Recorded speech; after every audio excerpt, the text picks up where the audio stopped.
Hello guys, welcome to my channel A. Medical Knowledge. Here we are going to discuss about the chapter 2 which is low frequency current और हम जो है ये electrotherapy कर रहे हैं. The review of this book electrotherapy for DPD student new edition Jagmohan Singh की book है. इसका हम रिव्यू देखने लगे हैं. लो फ्रीक्वेंसी करंट आ जाता है. लो फ्रीक्वेंसी करंट में जो सबसे पहले आता है ना, ये याद रखने की बात है कि यहाँ पे होते हैं, यहाँ पे हमारे पास आता है 3 किस्म के करंट. ठीक है, लो फ्रीक्वेंसी करंट में सबसे पहले आता है फैराडिक करंट, दूसरे नंबर पे आता है डायरेक्ट करंट और तीसरे नंबर पे आता है इवेंटली ऑल्टरनेटिंग करंट. इन करंट को हम डिटेल में देखेंगे भी ये है क्या. डायरेक्ट करंट में आता है गैल्वेनिक और इंटरप्टेड करंट, जबकि इवेंटली ऑल्टरनेटिंग करंट जो होता है वो साइनोसॉइडल करंट होता है जिसमें अल्ट्रासाउंड आ रहा होता है. अब फैराडिक टाइप करंट देख लेते हैं वो क्या होता है और हमारी बुक इसके बारे में क्या कह रही है. अब ये इलेक्ट्रोथेरेपी जो है ये ज़्यादातर इसके अंदर क्या है, ये मेजर सब्जेक्ट होती है. और दूसरी बात ये आती है कि इसमें एक्सपेरिमेंट्स आ रहे होते हैं कि आपने प्रैक्टिकल कितना करना है, मतलब कि आपकी लैब वर्क कितना होता है. तो आपको ये पढ़ाने का मकसद ये कि अगर फेरेडिक टाइप करंट पढ़ रहे हैं तो आपको ये पता हो आगे इसको लैब में क्या इन द फील्ड किस तरह यूज़ करना है, क्या फ्रीक्वेंसी इसकी, क्या इंटेंसिटी है, इसके थेरेप्यूटिक इफेक्ट क्या है, इसके फिजियोलॉजिकल इफेक्ट क्या है, इसकी कॉन्ट्रा इंडिकेशन कहाँ है, कहाँ पर हमने यूज़ नहीं करना.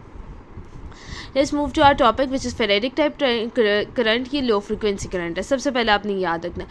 और ये शॉर्ट ड्यूरेशन के लिए इंटरप्टेड डीसी करंट होता है. ठीक है, मतलब डीसी डायरेक्ट करंट जो आ जाता है उसे हम इंटरप्ट कर देते हैं तो हमारे पास फेरेडिक टाइप करंट बन जाता है, जो कि हमारे पास कितना होता है 0.1 से 1 मीटर पर सेकेंड. फ्रीक्वेंसी देख ले 50 to 100 हर्ट्ज आती है. जो इंपॉर्टेंट बात है, ये हाईलाइटेड बात है.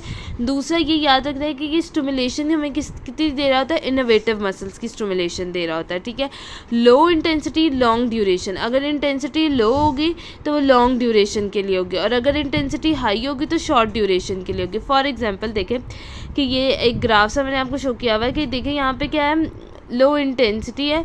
ठीक है, हाई इंटेंसिटी शॉर्ट ड्यूरेशन. और यहाँ पे देखें कि यहाँ पे क्या है कि यहाँ पे शॉर्ट ड्यूरेशन ही लॉन्ग ड्यूरेशन है और लो इंटेंसिटी है. इंटेंसिटी लो रखी हुई है और ड्यूरेशन देखिए कितनी ज़्यादा है. ठीक है, जबकि यहाँ पे क्या है, हाई इंटेंसिटी है पीक पे और शॉर्ट ड्यूरेशन है एज़ कम्पेयर टू उससे कम है. इसको देख लेंगे तो ज़्यादा अच्छी समझ लग जाएगी कि ये देखें पीक पे वैल्यू जा रही है और कितना थोड़े टाइम के लिए जा रही है. ठीक है, तो हाई इंटेंसिटी शॉर्ट ड्यूरेशन और जबकि लो इंटेंसिटी लॉन्ग टाइम के लिए ये आ जाता है. देन उसके बाद आपने याद रखना है कि यहाँ पे फेरेटिक कॉइल यूज़ हो रही होती है, इलेक्ट्रिक स्टिमुलेटर्स हो रहे होते हैं. ठीक है, रिप्लेस कर दिया गया फेरेटिक कॉइल को इलेक्ट्रिक स्टिमुलेटर से. और उसके बाद क्या आता है कि फिजियोलॉजिकल इफेक्ट भी वेव फॉर्म बना रही होती है.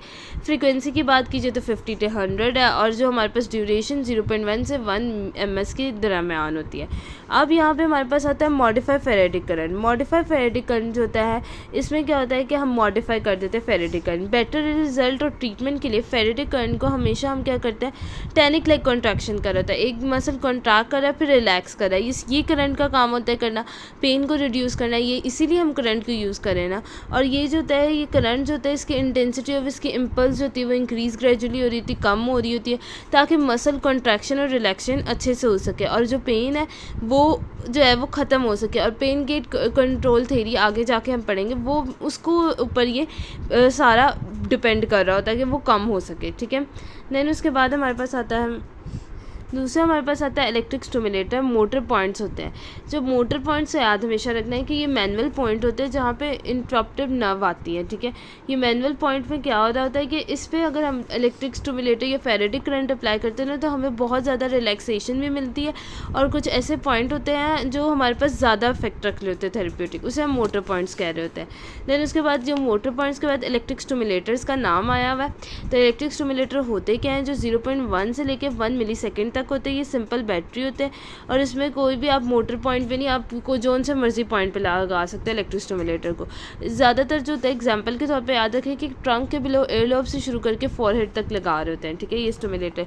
और ये देखिए आप तो डिजिटल आ गया, आप वहाँ पे फ्रीक्वेंसी भी देख रहे होते हैं, इंटेंसिटी भी देख रहे होते हैं, सब कुछ आपको एक डिजिटल फॉर्म में आपको मिल रहा होता है. देन उसके बाद हमारे पास आती है ये सर्किट को हमने मॉडिफाई कर दिया ताकि हमें वेरियस ड्यूरेशन और वेव फॉर्म दे सके। वेरियस सर्ज अवेलेबल होते हैं जो हमारे पास ट्रेपेजॉइड ट्रायंगुलर इम्पल्स बना रहे थे, ये इम्पल्स की फॉर्म्स आ रही हैं, ठीक है, जो कभी मैं डायग्रामेटिकली भी एक्सप्लेन करती हूँ। Alternating direct and pulse current आ गया। अब यहाँ पे 3 किस्म का उन्होंने किया हुआ, ऑल्टरनेटिंग करंट, AC, DC और पल्स आ रही हैं, ठीक है। अब डायरेक्ट करंट की बात करें तो ये गैल्वेनिक करंट होता है, ये कॉन्स्टेंट गैल्वेनाइजेशन भी इसे कह रहे होते हैं, ठीक है, और ये यूनिडायरेक्शन फ्लो ऑफ इलेक्ट्रॉन होता है पॉजिटिव पोल के। लेकिन मॉडर्न डिवाइसेस में इसको रिवर्स कर दिया गया है, ठीक है, रिवर्स भी हम कर सकते हैं। अब यहाँ पे देखिए डायग्राम, ये यूनी मॉडिफाई करंट है। आप देखिए मल्टीपल वाइब्रेशन सर्किट क्या आ रही है। अब ये करंट जो है ये क्या है, सर्ज इन स्टेजेस। हमने यही करंट को आपने डिफरेंट स्टेजेस में कट ऑफ करे, तो ये देखिए कॉन्ट्रैक्ट हो रहा है, मसल रिलैक्स हो रहा है, कॉन्ट्रैक्ट हो रहा है, फिर रिलैक्स हो रहा है। तो यही हम चाह रहे थे ना, आगे पीछे में भी ये पढ़ा कि पहले कॉन्ट्रैक्ट हो फिर रिलैक्स हो। फिर वेरियस ड्यूरेशन की आ रही होती है, देखिए कितनी ड्यूरेशन, कम ड्यूरेशन, ज़्यादा ड्यूरेशन, इंटेंसिटी देखिए वो भी चेंज हो गई है। अब ये जो बना इसे साउथ कहते हैं, इसे ट्रायंगुलर वेव फॉर्म कहते हैं और इसे ट्रेपेजॉइड कह रहे होते हैं, ठीक हो गया। यहाँ पे देखिए मसल कॉन्ट्रैक्ट कर रहा है, उसके बाद ये क्या है, कॉन्ट्रैक्ट हो रहा है, फिर रिलैक्स हो रहा है, फिर कॉन्ट्रैक्ट हो रहा है, मतलब इस तरह का पैटर्न, वेव फॉर्म का पैटर्न आ रहा होता है। देन हमारे पास आता है इंटरप्टेड DC करंट जो मोटर नर्व को होता है। अच्छा, जो बात आपने याद रखनी है ना फेरेडे करंट में, कि सबसे इंपॉर्टेंट बात जो आएगी भी पेपर में और मोस्टली वो पूछते हुए, फेरेडे करंट किस लिए यूज़ हो रहा है भाई, हम इसे स्टिमुलेट करें इनोवेटिव मसल्स को, ठीक है। और आगे हम जाके पढ़ रहे हैं कि हमारे पास इंटरप्टेड डायरेक्ट करंट किस लिए हो रहा है। तो ये जो होता है ये हमारे पास याद रखना है, ये डीनर्वेटिव मसल्स को कर रहा है और मोटर नर्व्स को। ये भी यूनिडायरेक्शनल करंट होता है जो सीरीज ऑफ इम्पल्स दे रहा होता है, मोटर नर्व को डीनर्वेटिव मसल्स को कर रहा होता है, ठीक होगा। इवेंटली ऑल्टरनेटिंग करंट आ रहा है तो जो साइनोसिडल करंट होता है ये इवेंटली ऑल्टरनेटिंग होता है, 50 हर्ट्ज की फेज होती है, 100 पल्स बन रही थी, 51 डायरेक्शन में देखे बन रही है और 51 में, और 10 जो है इसका ड्यूरेशन 10 ms होता है, ठीक होगा। और फ्रीक्वेंसी 100 साइकिल के इंटरवल हम कर देते हैं, जिसे हम डैम्पिंग बेक्सर औकात कह रहे होते हैं। देन उसके बाद मेन रिड्यूसिंग वोल्टेज जो होता है वो 60 to 80 दे रहे थे स्टेप डाउन ट्रांसमिशन में। और ये पेन कोई हुआ, कोई एडीमा हो गया, एडीमा क्या होता है कि फ्लूइड की अकोमोडेशन इन द स्किन और सबक्यूटेनियस लेवल में कहीं पे भी हो जाए तो लिम्फाइड नॉड वगैरह का एडीमा हो जाता है, बस फ्लूइड जमा हो जाना, अकोमोलेट हो जाना, उसे हम एडीमा कह रहे होते हैं। अब ये सेंसरी स्टिमुलेशन, ये ऑफ्टन जो ये वाला करंट है हमारे पास इवेंटली ऑल्टरनेटिंग करंट, वो सेंसरी स्टिमुलेशन के लिए हम लार्ज एरिया में अप्लाई कर रहे थे मसल की कॉन्ट्रैक्शन के लिए। फिर डायनामिक करंट आता है जो पेयर बेनार्ड ने किया 70 ईयर्स अगो, जिसकी फ्रीक्वेंसी 50 to 100 हर्ट्ज है। और इसमें ना ये आते हैं 6 पॉइंट्स, ठीक है। ये इसमें आपको बस ये पता होना चाहिए कि इसकी फ्रीक्वेंसी क्या है और ये करता क्या है, ठीक है। अब मोनोफेज आता है, डायफेज आता है, शॉर्ट पीरियड आता है, लॉन्ग पीरियड आता है, फिर सिनिक्यूटिव रिदम आता है और मॉड्यूलेटेड मोनोफेज आ रहा था। मोनोफेज जो होता है ये हाफ साइनोसिडल AC होता है, 50 हर्ट्ज इसकी फ्रिक्वेंसी है और मसल को स्टिमुलेट किया। डायफेज जो होता है ये 50 हर्ट्ज का है और ये क्या कर रहा है, स्टेबिंग सेंसेशन दे रहा है ट्रीटेड एरिया को। और ये साथ ही साथ क्या कर रहा है, हमारे पास इफेक्ट कर रहा है ऑटोनॉमिक नर्व्स को भी कर रहा है और साथ ही साथ इंक्रीज़ कर रहा है सिंपैथिक टोन को, ठीक है। फिर उसके बाद शॉर्ट पीरियड आ जाता है। शॉर्ट पीरियड करंट जो होता है ये क्या होता है, इसमें MF और DF दोनों आ रहे होते हैं, ठीक है। और ये क्या कर रहा होता है, ये पेशेंट को टेस्टिंग MF करंट कर रहा होता है रिलैक्सेशन के, टेस्ट करना तो MF, DF जो होता है रिलैक्स कर रहा होता है। लॉन्ग पीरियड जो होता है ये हमारे पास कौन सा करंट होता है, सेकेंड मॉड्यूलेशन है जो राइज और लोअर कर रहा है एम्पलीट्यूड को, ये लॉन्ग पीरियड आ गया और प्लेजेंट सेंसेशन दे रहा है। सिनिक्यूटिव रिदम जो होता है ये 1.1 सेकेंड का होता है, इलेक्ट्रिक स्टिमुलेशन दे रहा होता है 0.9 सेकेंड के लिए, ठीक है। जितना मैं बता रही हूँ ये इतना इनफ है इसके लिए। मॉड्यूलेटेड मोनोफेज करंट जो होता है ये ट्रीटमेंट हमारे पास कर रहा होता है, ठीक है। ट्रीटमेंट के कर रहा है मसल की एट्रोफिस वगैरह को के लिए ये ट्रीट हो रहा है मॉड्यूलेटेड मोनोफेज करंट, ठीक है।